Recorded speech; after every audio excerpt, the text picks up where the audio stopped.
Bueno, vamos a continuar la segunda parte de la sesión de hoy.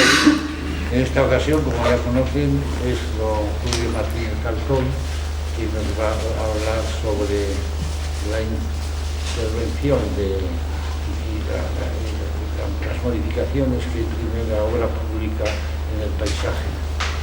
Él es ingeniero de caminos, tiene una vinculación con el mundo de la construcción tanto de edificios como de puentes, eso, y le comentaba ahora que yo voy a hacer alusión a alguna anécdota. Por ejemplo, él es uno de los autores del puente de Orio que tenemos cuando vamos a San Sebastián por la autopista. No. Ah, no. No, ni para bien ni para mal, no. No, creía que era de seguir el de San Sebastián, sí, del cuarto puente también. Bueno, yo creía que también el de Orio. No. Bueno, el caso es que corregido. Bueno, él ha hecho recientemente un libro que él mismo dice que son una especie de autobiografía unida a una serie de consideraciones, de reflexiones sobre...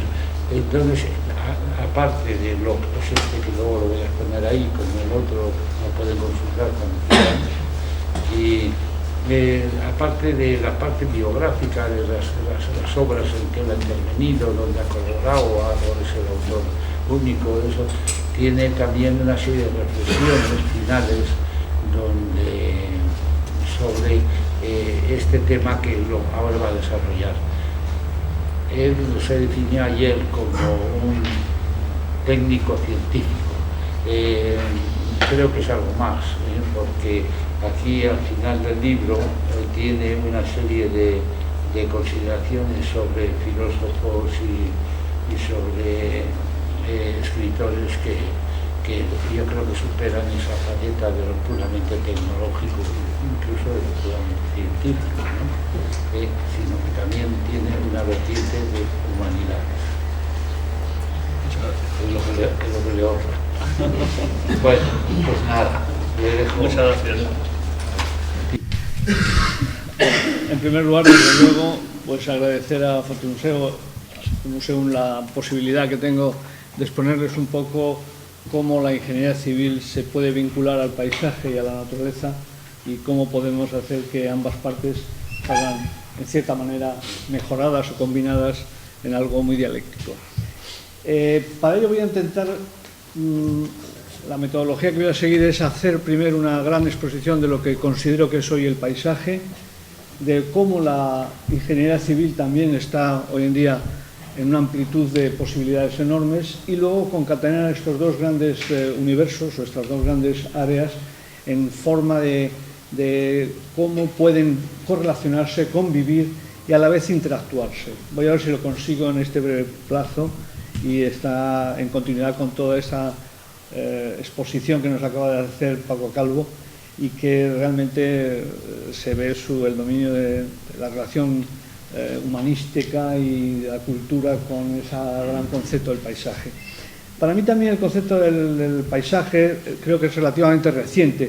Yo lo situaría, y como una primera posición, un poco más adelante que lo que ha dicho Paco Calvo, porque ya en la época Tang en China, sobre los años 700 o así, ya había un concepto de paisaje muy profundo. Voy a intentar, por ejemplo, aquí el gran poeta Wang Wei, que era a la vez poeta y a la vez gran pintor, pues el paisaje tenía una connotación que está mucho más allá de lo que hoy Paco Calvo nos ha dicho. Ya tenía esa contribución poemática en el que el espíritu se correlacionaba con la naturaleza de una manera muy profunda, ¿no? También en nuestra cultura el paisaje se inició pues, probablemente hacia el Renacimiento. Los primeros pintores del Renacimiento ya lo incorporaron, pero casi siempre como un fondo dentro de lo que era el sentido del cuadro fundamental, ¿no? El paisaje se establecía como un fondo de la parte principal y como una mera digamos, arropamiento de la figura fundamental. Pero no es mi intención, ni mucho menos, volver a darles la misma historia que acaba de contarnos Paco Calvo y relacionarnos con el estudio histórico, no hay ninguna duda. Pero sí lo que me interesa es que vean ustedes, o que yo transmita a ustedes, esa relatividad del paisaje, ¿no?, que está sujeta a las variaciones que el propio desarrollo de la sociedad va incorporando de una manera profundamente dialéctica. O sea, el paisaje y el hombre se están constantemente interactuando. En términos aún más precisos, la manera de mirar, de percibir, de sentir el paisaje puede ser incluso nada estática, sino completamente atemporal. O sea, se mueve dentro de unas coordenadas y unas condiciones extraordinariamente abiertas y, sobre todo, transformadoras en función de quién, cómo, cuándo y por qué se mira un paisaje o se ve la naturaleza o se ve algo. Y podemos también tomar perspectivas idealizadas de esa manera de percibir. Quisiera ver cómo el paisaje se puede pasar de esta fase, o ha pasado de esta fase que decía Paco Calvo, lírico, bucólica, pura, virginal, en la que la naturaleza hoy parece como que es algo maravillosamente virginal y purísimo, a otra cosa mucho más dramática, vital, social y degradada, a través de una fase intermedia romántica en la que lo trágico, lo épico, lo personal, lo heroico se impuso a ese concepto de naturaleza todavía arcadiano de este estilo. Por eso esta enorme gama de posibilidades que tiene el concepto de paisaje hace que sea función todo ello contradictoria de nuestra propia emocionalidad en la evaluación de cada momento, hasta el punto de que el propio mirar, reflexionar sobre un paisaje modifica todo el sustrato anterior que podemos tener sobre ese concepto. Estamos constantemente modificando ese proceso en nosotros mismos. Ante estas circunstancias tan proteicas y relativas, pues antes de exponer cualquier tesis me parece oportuno establecer algo más, una precisión sobre los términos en que el paisaje podría ser descrito. Yo pienso que hoy podemos hacer una triple división en paisajes naturales, paisajes artificiales y paisajes artísticos. Y en cada uno de ellos podríamos establecer 4 o más, pero he intentado sintetizar en 4 categorías de esos paisajes, cada uno de ellos. Así, por ejemplo, dentro de los paisajes naturales podríamos hablar de los paisajes trascendentes o casi metafísicos, en los que añadimos nosotros una parte de esa dimensión que hablábamos épica o heroica o trágica a lo que es simplemente una mirada sobre un hecho natural, ¿no? O, por ejemplo, estas condiciones de los grandes valles o grandes lagos, o simplemente alguna formación específica de la naturaleza que nos da una sensación especial sobre nuestra manera de percibir, o cuando ya accedemos a las grandes alturas o grandes cumbres, pues estamos ante esos hechos que ha narrado muy bien Paco Calvo. Luego tenemos otros paisajes en los cuales la cualidad es elevada, pero ya la reiteración y la cantidad de veces que los percibimos pues hace que nosotros mismos tomen una especie de familiaridad y de condiciones en las que establecemos pues una relación con ellos mucho más dialéctica, mucho menos trascendental, ¿no? Pueden ser unos valles o unos estuarios más o menos abiertos, o unos parados en los montes. O sea, es un paisaje que le conocemos, le tenemos ya como familiarizado en nuestro interior. Luego entramos ya en unos paisajes en que se ha ido poco a poco perdiendo el atractivo que podían tener inicialmente para convertirse ya en zonas de acción hacia nuestra actividad, ¿no? Y tenemos pues unas laderas de los montes o unos prados en los que actuamos con tranquilidad en la relación con ellos, o unas simples zonas de cultivo.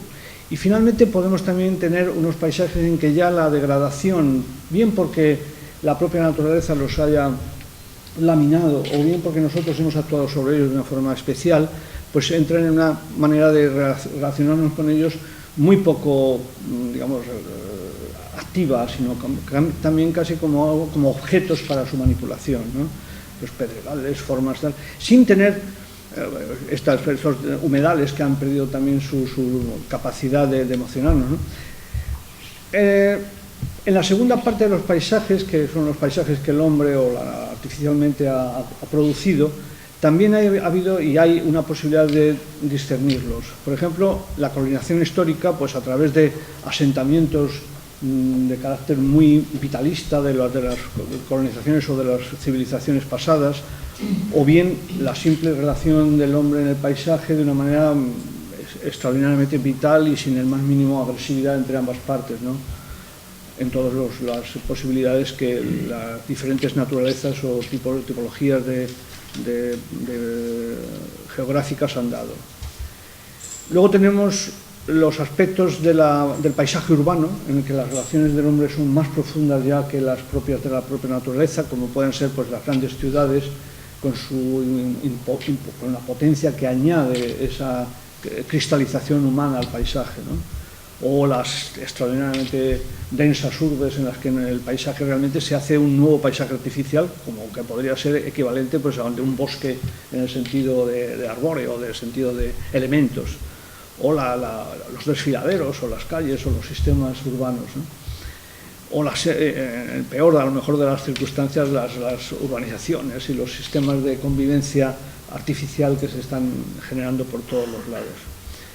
Dentro también de la actuación del hombre en el paisaje y creador de paisaje artificial están los paisajes industriales, en que los conocemos, son los polígonos, los sistemas combinados, en que la expansión o la extensión de los sistemas actuales de realización de objetos se incorporan a lo que es la simple geografía de un lugar, o cuando ya la materia prima que ha de surgir necesita de una extraordinaria agresividad, pues aparecen construcciones y elementos que también constituyen realmente formas de paisaje, y la fotografía los ha encumbrado a veces a lugares de gran interés artístico incluso, o las relaciones que pueden mediar entre la fase humana más de vivencia con los grandes elementos de actividad del hombre, como pueden ser los puertos o los aeropuertos.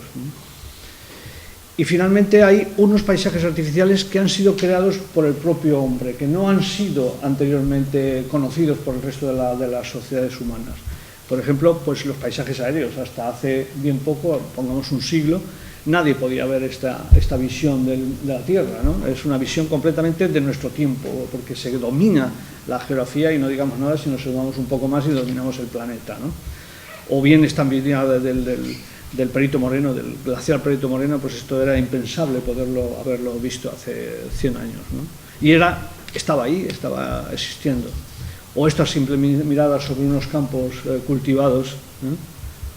O este paisaje que ya es lo más fundamental que podemos decir, es un paisaje de Marte, una visión de Marte, nos ha sido traído a nuestros ojos por la presencia del hombre y por una manera, ahí estaba como naturaleza, ahora está como paisaje y nos está creando una manera de percibir diferente, no solo visual, sino psicológica y, digamos, orgullosa también.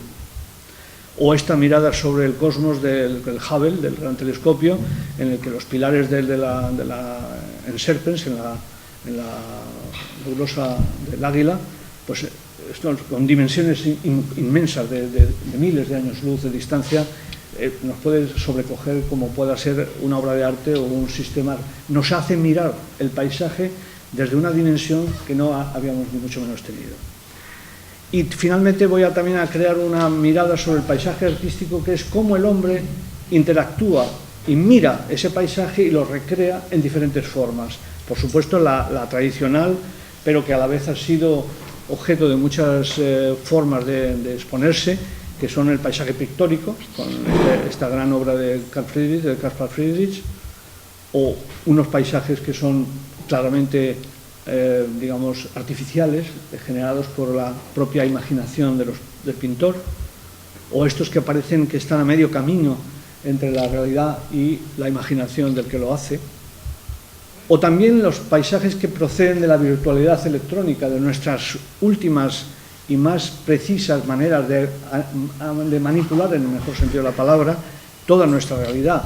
Así, por ejemplo, este paisaje de nuestro interlocutor después, de Joan Fontcuberta, sobre una variación de la obra del Grito de Munch, o sea que o esta misma paisaje totalmente artificial, ¿no?, creado por los sistemas virtuales, o otro en que ya se manipula y se generan formas.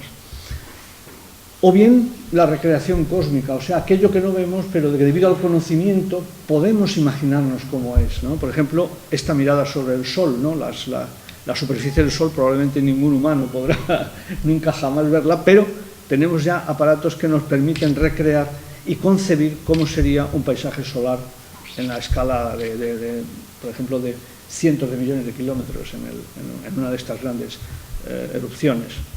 O bien esta mirada sobre el satélite Titán, un satélite de Saturno, en el que la sonda Cassini se depositó hace menos de un año, ¿no? Esta recreación de cómo se vería este paisaje no ha sido visto y probablemente en muchísimos años no se verá, pero seguro que es muy parecido a esto. Es una recreación real, podríamos llamarla.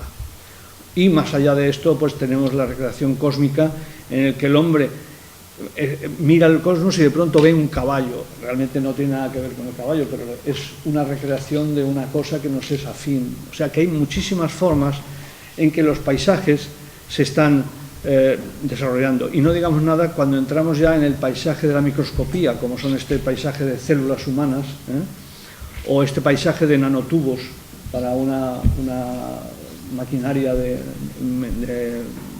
electrónica mínima, o bien estos fractales, ¿no?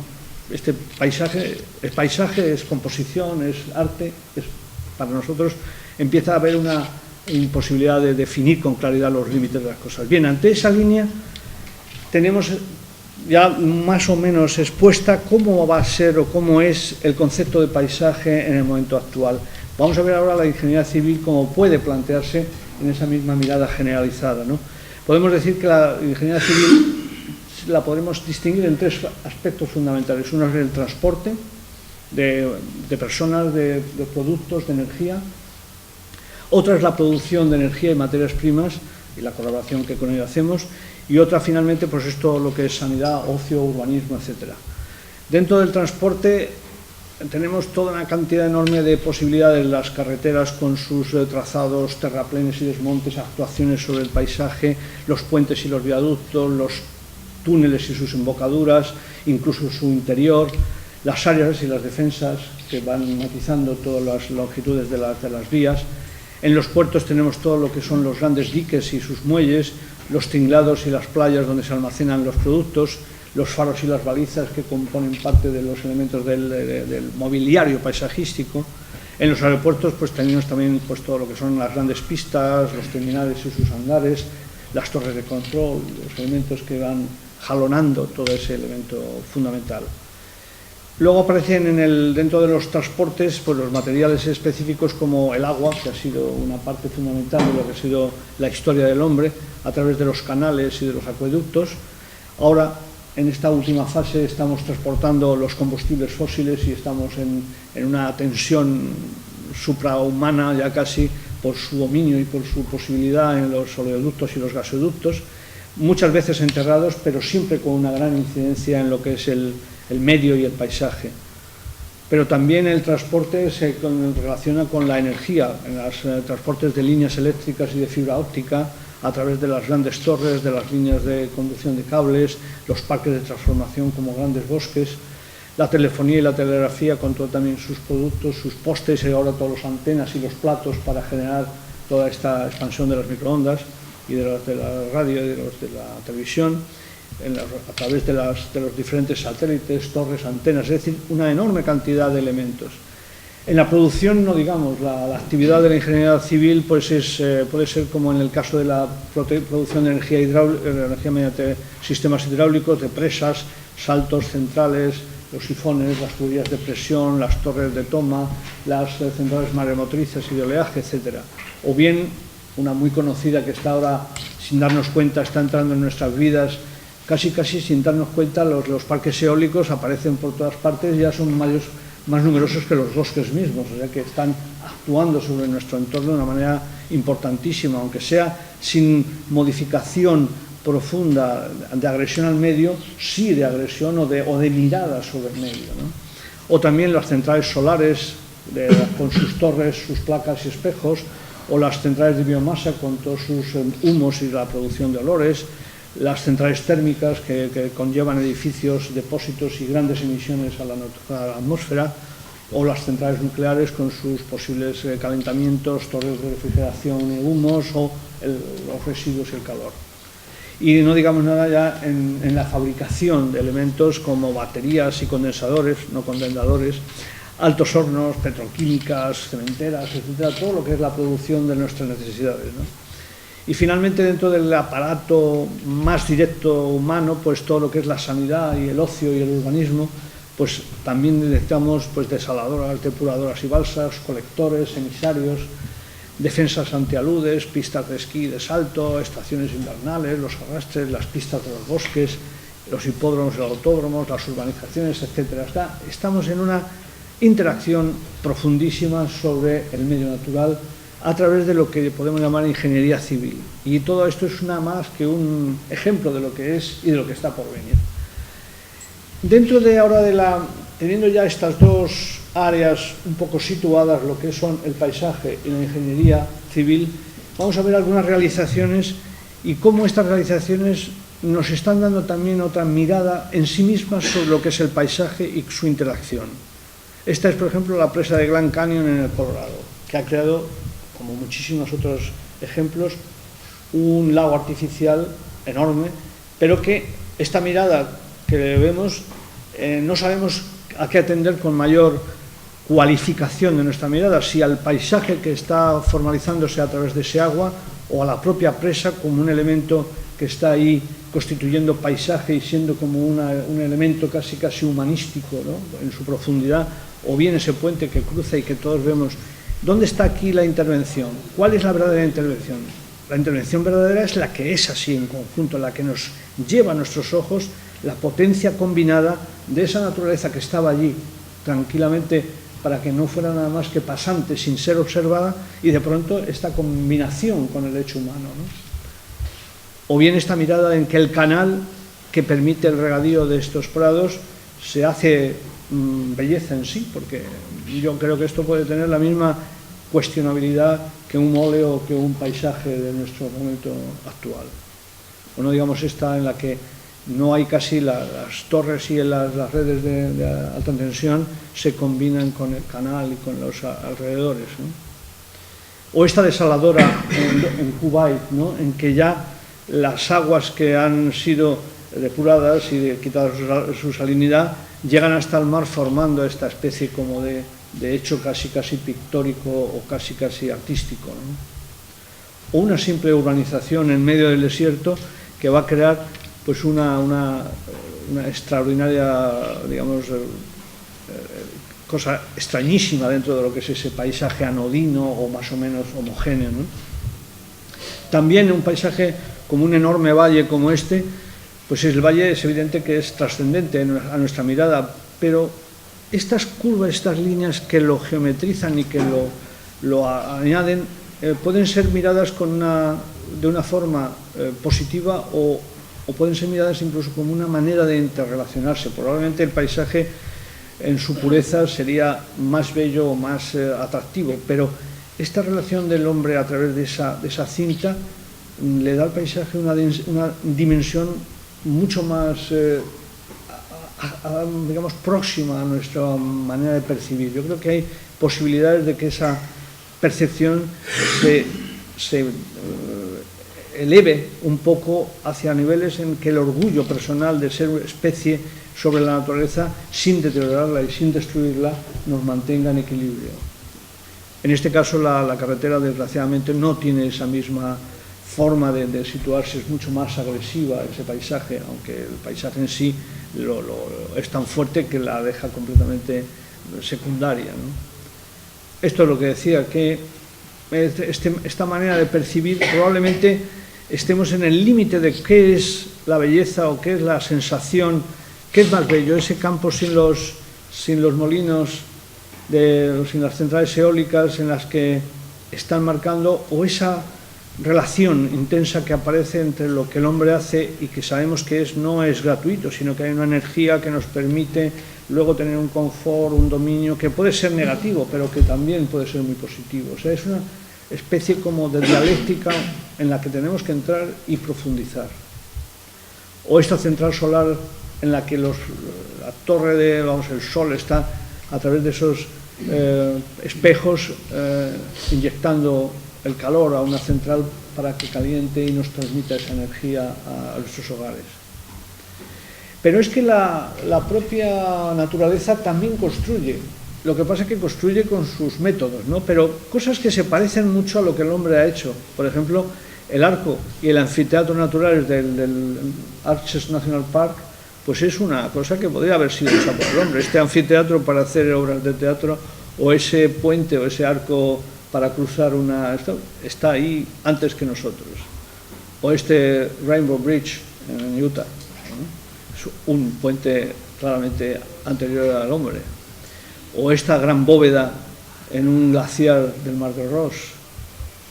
O estos grandes edificios que parece como que han sido hechos para en unas culturas protohumanas, ¿no? O prehumanas. O esta ciudad, el Monument Valley, que con sus torres y sus edificios, ¿no? Se parece a lo que nosotros estamos haciendo. Y no digamos nada de las catedrales, una tras otra, en millones de catedrales en el Bryce Canyon, ¿no? En que los arbotantes y los pináculos están constantemente formando ese paisaje que casi es el de un Reims o de un Chartres, ¿no? También hay otra forma de percibir el paisaje entre la ingeniería y la naturaleza, y es a través del arte. No solamente hay la posibilidad que hemos dicho de coordinar la naturaleza y la ingeniería civil, sino que también incluso puede ser hecho a través del arte.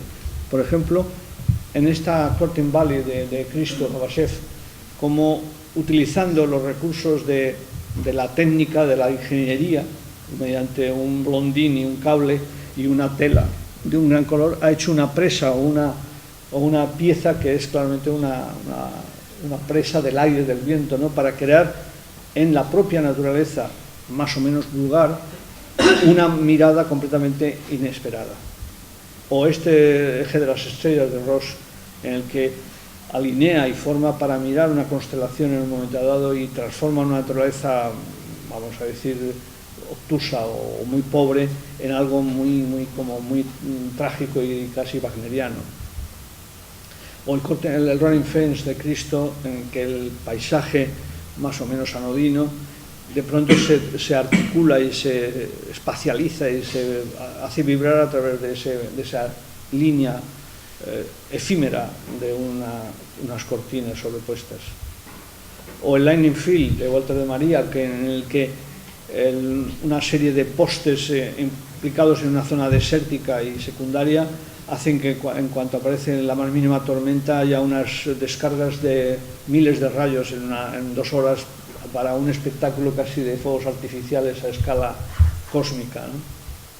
O no digamos nada las islas rodeadas de Cristo también en el estuario de Miami, en que la isla de pronto ha perdido su natural posición para hacerse de pronto una isla artificial completamente inexistente, también efímera, pero que nos deja una huella visual y emocional.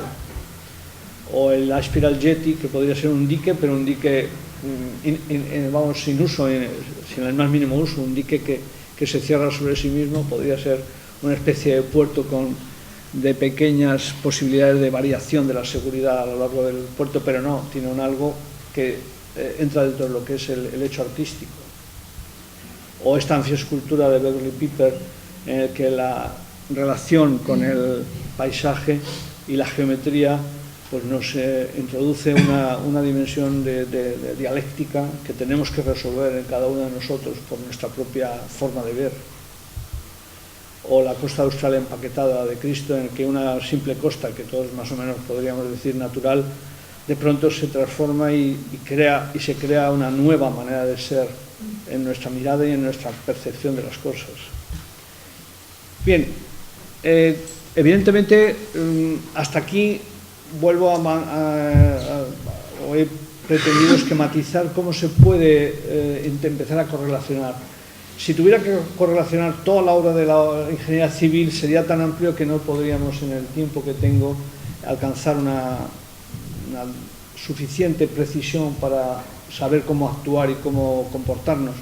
Y por lo tanto voy a circunscribirme a una de las obras de la ingeniería civil más emblemáticas, que son los puentes. Y veremos entonces a través de los puentes, y lo podríamos extender al resto de las construcciones de la ingeniería civil, cómo el hombre, al necesitar hacer cosas para su desarrollo, actúa en la naturaleza, cómo ha actuado, cómo está actuando, cómo debe actuar. Vamos a ver algunos de los grandes puentes que el hombre ha hecho y veremos cómo esa naturaleza y esos puentes pueden convivir. Evidentemente, una de las piezas más, digamos, de más discusión que podemos hacer es el puente del Firth de Forth en Escocia. Es evidente que el artefacto que acaba de poner el hombre aquí hace 100 años casi, o 100 y pico años, es terrible, pero a la vez este estuario lo hemos visto infinitas veces, ¿no?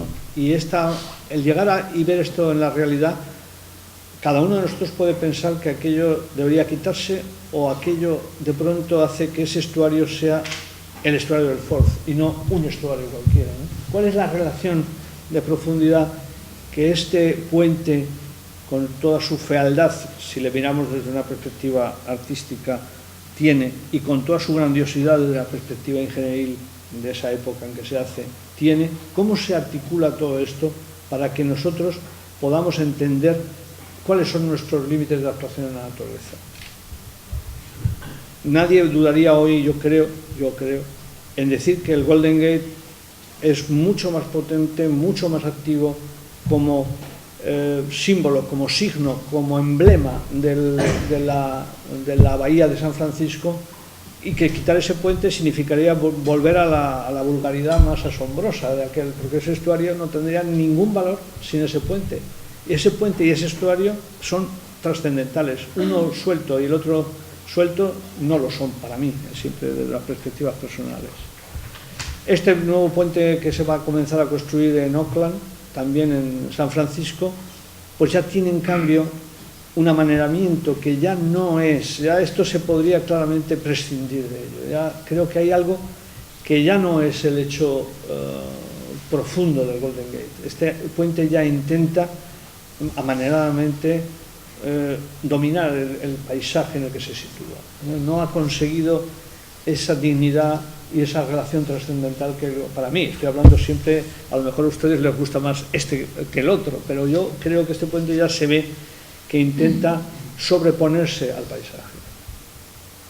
Puentes como el de Ferrazzano, con una historia intensísima de relación humana, porque afectaba a sociedades enteras de una orilla y de otra, era denostado por unos, empujado y aclamado por otros.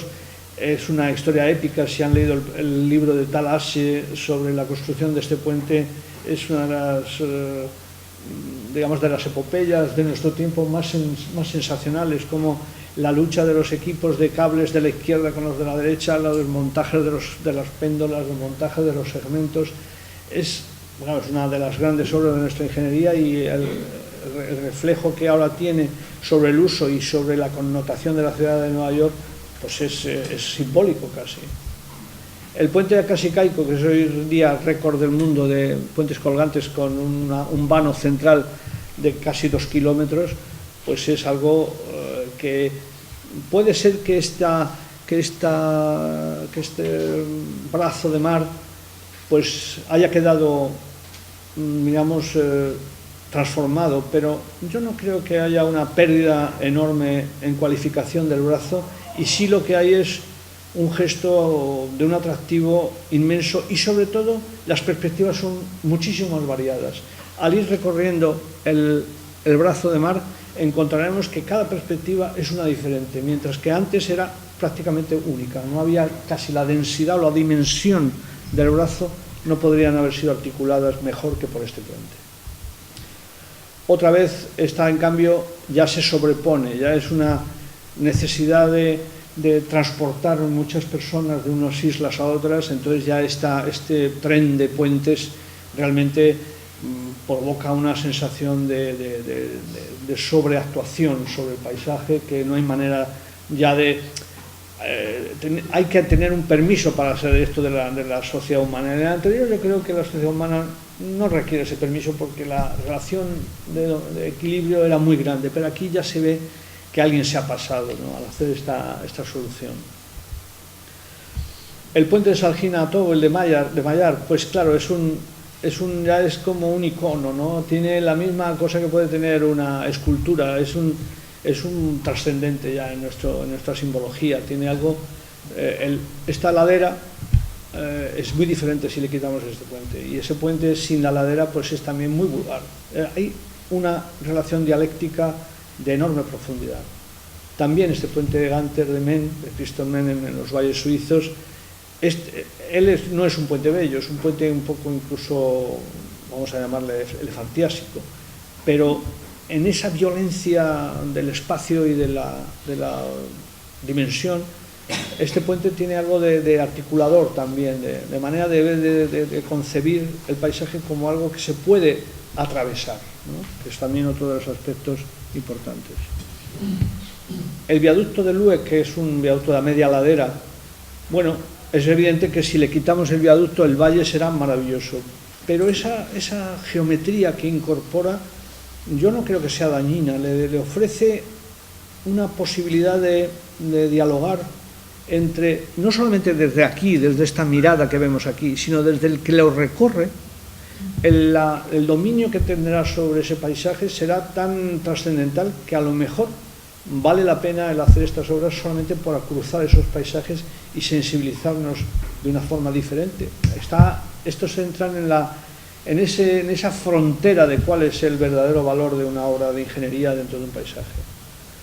El puente de Gemunden pues es lo mismo, tiene esta potencia formal y geométrica que se incorpora a este valle o a este río, valle de orillas tranquilas, este río de orillas tranquilas, le da una singularización y una relación hombre-paisaje que creo que merece la pena seguir haciendo puentes de esta categoría. En cambio, este puente, aquí ha habido una falsa posición, ¿no? Un puente verdaderamente agrio y violento en una naturaleza que exigiría una cosa mucho más tranquila y mucho más adaptada, ¿no? Aquí hay una verdadera falsa manera de percibir lo que el puente y la naturaleza deben de ser combinadamente. En cambio, aquí este ferrocarril que cruza el Main es una pieza violenta, pero a la vez tiene una geometría que señala que el hombre necesita este tipo de artefactos para cruzar con unos grandes elementos y con una pieza que nos hace confort. Creo que está también en ese límite de valoración de lo que es la ingeniería en el paisaje. Por el contrario, a mi modo de entender, este paisaje se realza trascendentalmente con esta pasarela. No solamente para el que cruce a través de esa pasarela y domine ese lago y ese valle, sino además por el mero gesto de esa pasarela, con esa geometría que es claramente artificial, pero a la vez trascendental. O sea, nos lleva a dimensiones y a criterios de comparación que son mucho más, a mi modo de entender, de escala superior a la mera contemplación de un paisaje. Dentro de los elementos que estamos ya acostumbrados un poco a ver, desde que Calatrava nos ha hecho toda esta manera de percepciones un poco forzadas, pues este puente móvil que en lugar de levantarse o de elevarse, gira y permite al girar que los barcos pasen, pues es un ejemplo un poco que vincula la escultura, el paisaje y la ingeniería y la función, ¿no? Y bueno, los grandes puentes que hoy en día el hombre está construyendo, yo creo que son también formas de revalorización de nuestra relación con la naturaleza, ¿no? Como el puente de Normandía, que es una obra, o el puente de Tátara, que es también otra dimensión de casi 1 kilómetro casi le faltan 20 metros para tener 1 kilómetro entre pilas. ¿Es también un artefacto? Sí que lo es, pero le podemos conceder el hecho de que en sí mismo dialoga a escala con lo que le rodea. Y ese diálogo yo creo que debe ser escuchado. Y no digamos nada el gran reto que ha supuesto para la ingeniería civil de los últimos 3 años o 4, el gran puente de Millau en el macizo central francés, vamos, en el Périgord. Ahí la altura de casi los 300 metros del tablero sobre el valle hacen que la dinámica de ese valle pase a tener otra escala de relaciones, y hay que verlo, porque es que esto entra dentro de lo cenestésico, de lo visceral, hay que ir a verlo para precisar la dimensión de estas cosas, ¿no? Que cuando se combinan con las nieblas o con estos parecen como barcos en un océano abierto, ¿no? ¿Qué es más bello? ¿Lo que había antes o lo que había antes más esto? ¿Esto se podría haber hecho en un sitio más que no actuara la naturaleza? Yo creo que aquí hay naturaleza. Este puente para mí tiene dimensiones de naturaleza. Lo que pasa es que es una naturaleza de un ser natural que ha hecho naturaleza a su estilo.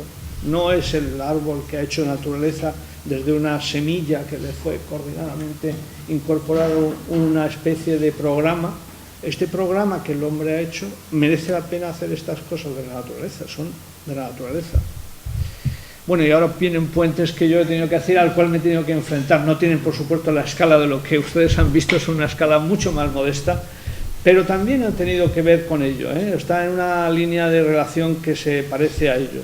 Voy a ir rápido porque el puente del Diablo en Martorell sobre el Llobregat pues tenía que dialogar con un entorno terrible y con una obra del gótico. Bueno, era un puente romano que después pasó a gótico, por supuesto está restaurado y rehabilitado y reconstruido, pero tenía que tener una especie de relación profunda con él, ¿no? Entonces, este juego de los materiales y este juego de los tres ojos, de las tres cosas, junto con este paseo fluvial, pues creo que permitió que las dos piezas, la actual y la anterior, tengan un diálogo con el paisaje, que es un congost, una zona muy compleja de la zona, y que si extrayéramos a una vista aérea, que no he traído porque no me he acordado, podríamos ver que aquí hay otro puente inmenso de autopista que es un verdadero elefante con unas grandes patas inmensas que machacan todo el cauce del río. Pero en cambio yo creo que estos dos puentes pues tienen una manera de percibirse que están en armonía con lo que allí la naturaleza tenía o tuvo a bien realizar. También hay que decir que la naturaleza cambia a una velocidad geológica altísima, lo que pasa es que la velocidad humana es muy poca.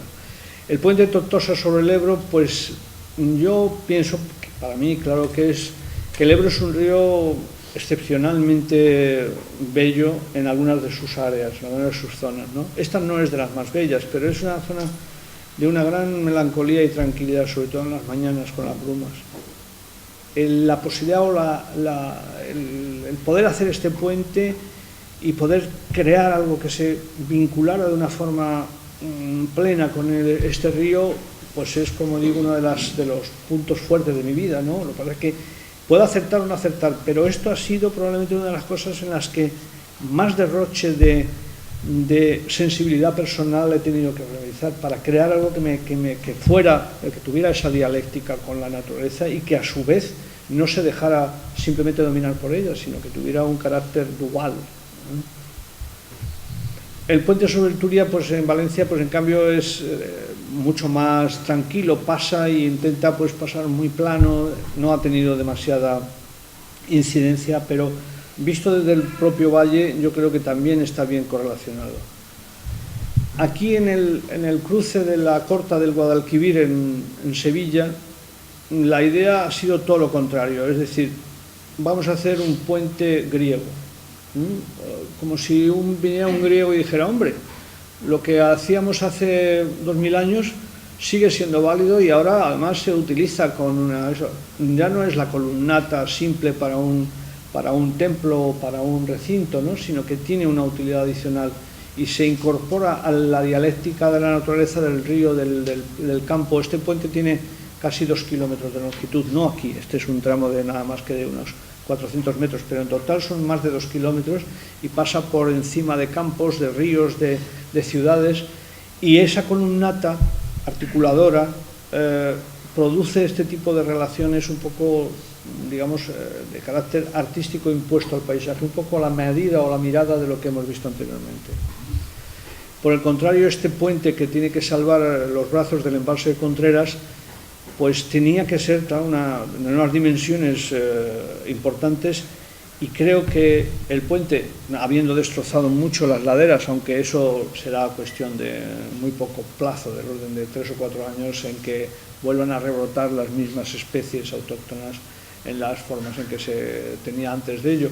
Pero el puente está ahí encajado de forma totalmente, digamos, geométrica, dando otra dimensión a una parte. Si uno quiere la naturaleza, pues aquí al lado ya no hay puente y hay brazos exactamente iguales que estos.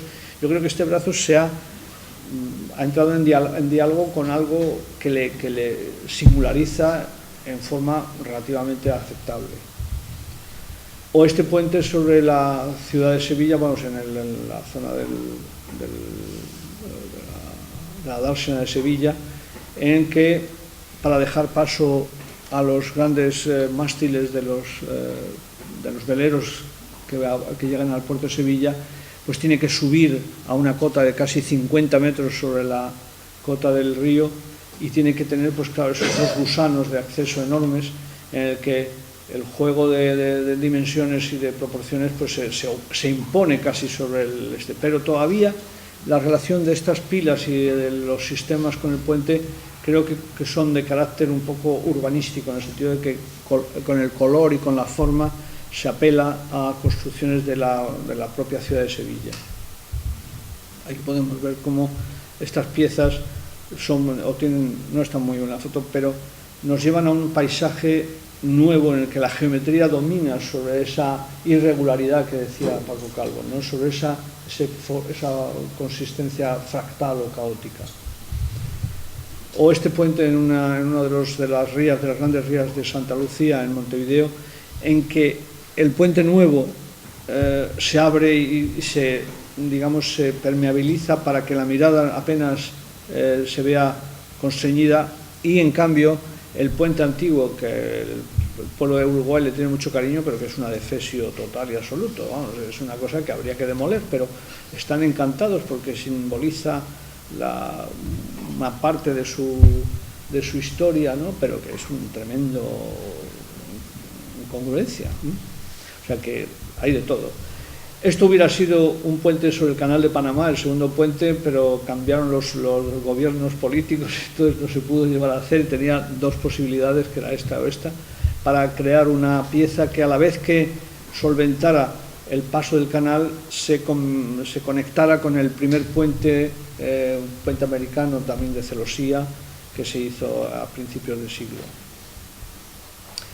O el puente del Arenal sobre el río Guadalquivir, en el que la pieza quiere ser un homenaje a la cultura andaluza, a la cultura de Andalucía y de sus tejados de cobre, y se revistió con ese cobre para darle una sensación de elemento que, siendo o perteneciendo al acervo de la ingeniería de nuestro tiempo, sea a la vez una relación dialéctica con lo que ese pueblo o esa ciudad andaluza significa en nuestra cultura y en nuestra existencia. Ahí se puede ver un poco esas relaciones del blanco con el cobre a través de la percepción de esas formas muy vaídas, para poder aligerar al máximo el juego de la formalización del puente.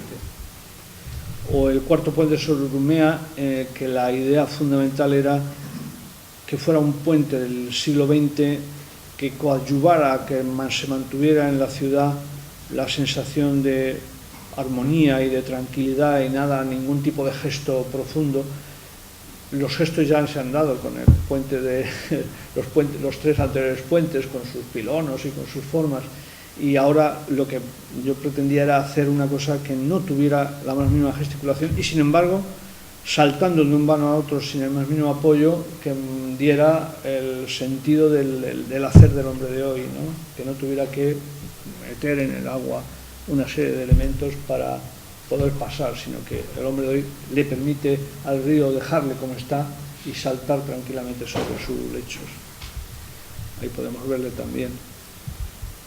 O el segundo, el puente de Miraflores sobre el río Guadalquivir, en el que lo que se pretende o se pretendía era conseguir una pieza artística, un minimal, una gran escultura minimalista situada como un objeto de gran escala entre la ciudad antigua y la ciudad moderna.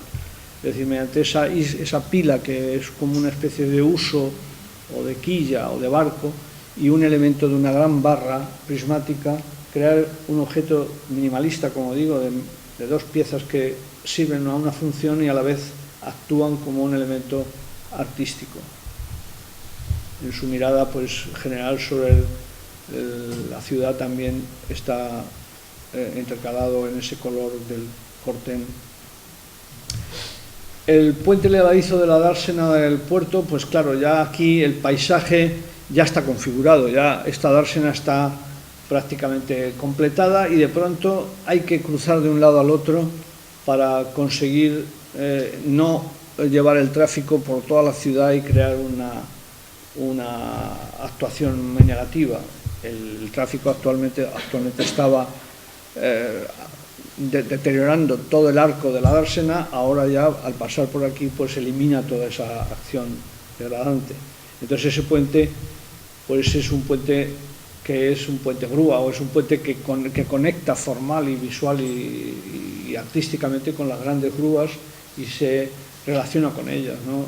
Quiere ser escultura, quiere ser forma y a la vez es una función, pero hay que tratar de que su proporción esté, digamos, sea cabal y que tenga esa relación de potencia formal y a la vez no sea una plasta situada en el medio del conjunto.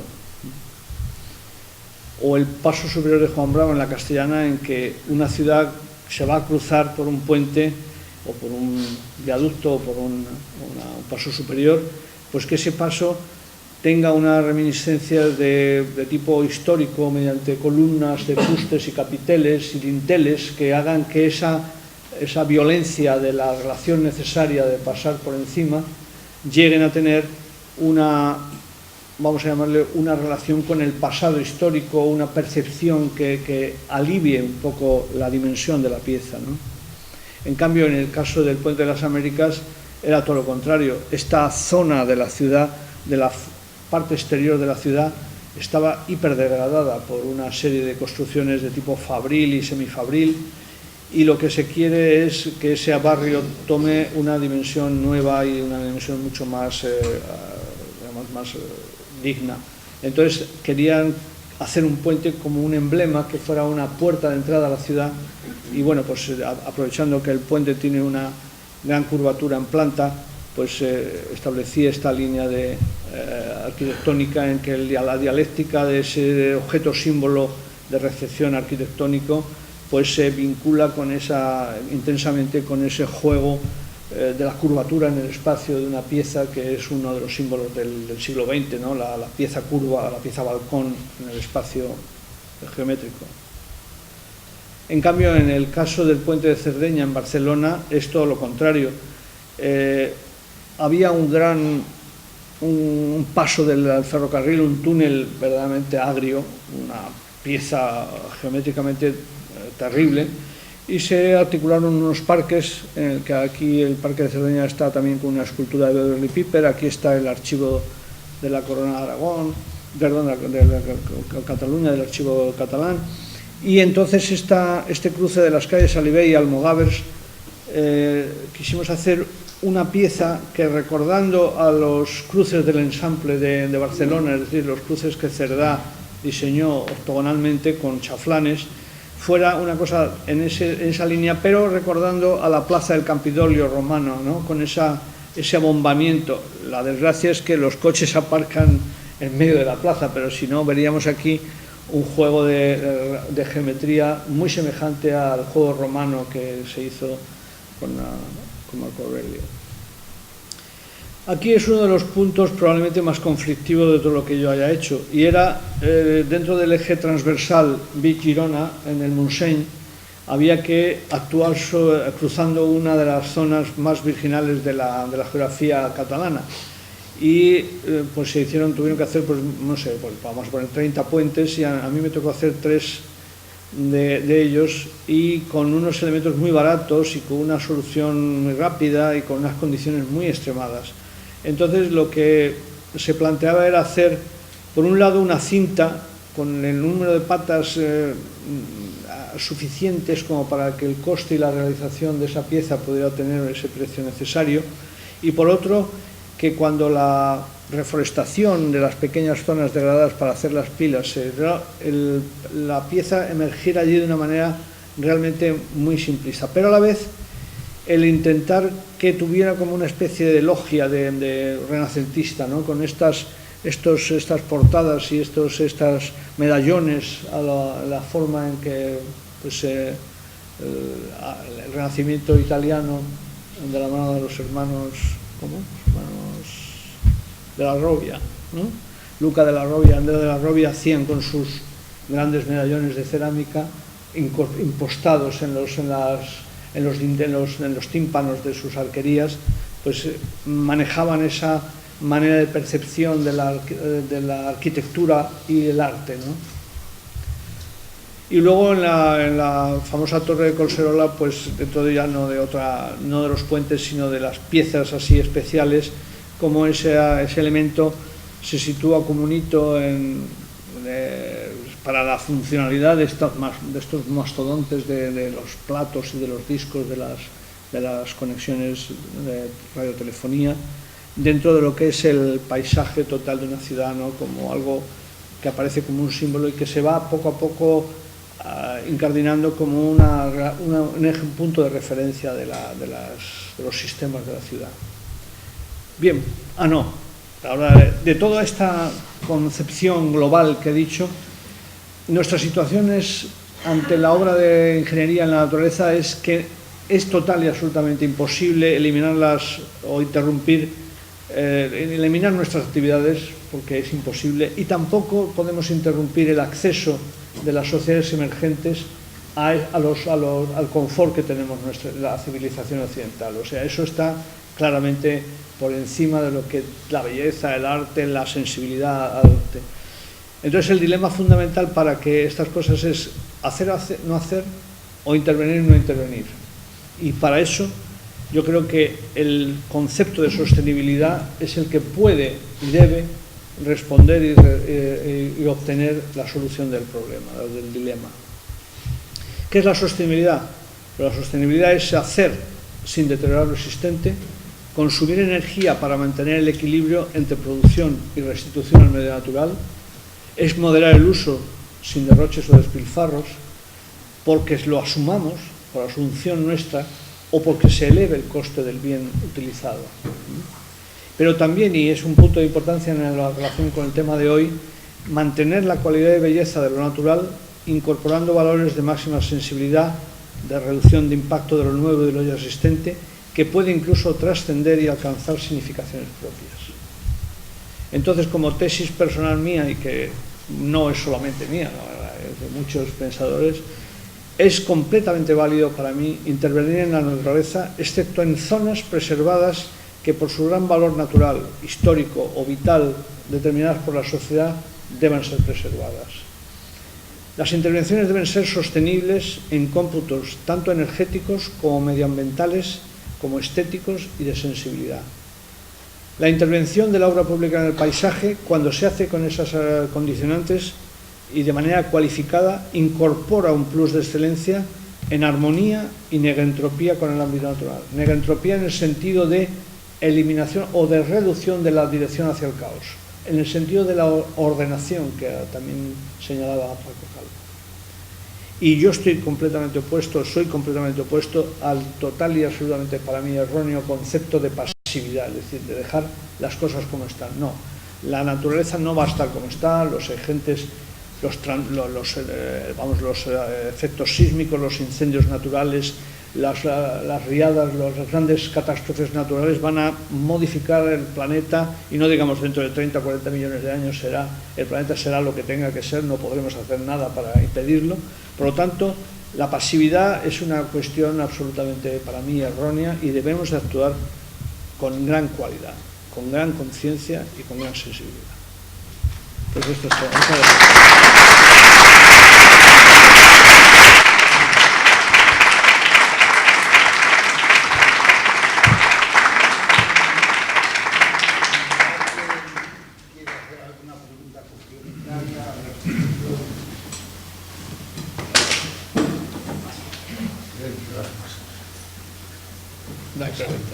Afortunadamente. Pero muchas gracias. Muchas gracias. Gracias a ustedes.